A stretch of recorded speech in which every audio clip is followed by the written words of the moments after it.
আজ সোমবার 10 ফেব্রুয়ারি 2025, 27 মাঘ 1431 বঙ্গাব্দ, 10 সাবান 1446 হিজরি।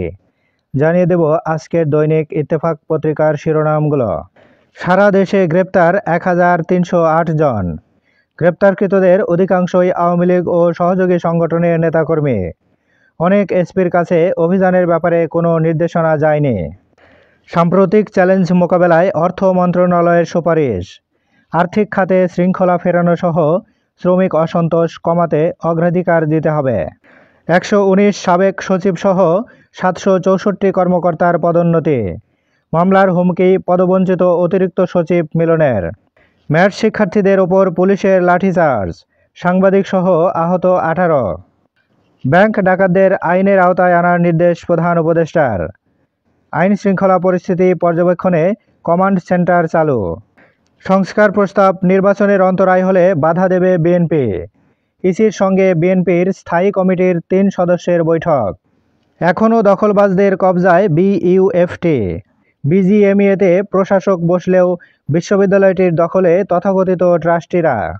প্রতিদিন দৈনিক পত্রিকাগুলোর শিরোনাম জানতে লাইক, কমেন্ট এবং সাবস্ক্রাইব করুন।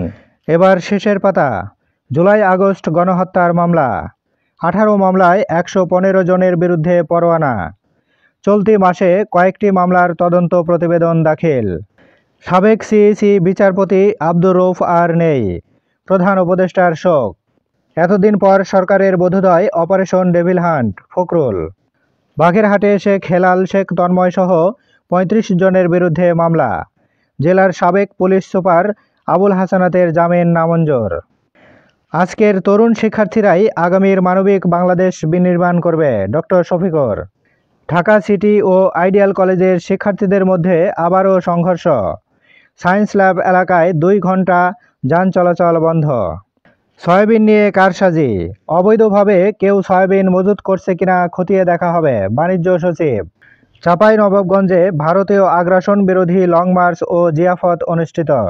আদালতে আটকে যাচ্ছে ট্রাম্পের নির্বাহী আদেশ, যুক্তরাষ্ট্রেই থাকবেন প্রিন্স হ্যারি।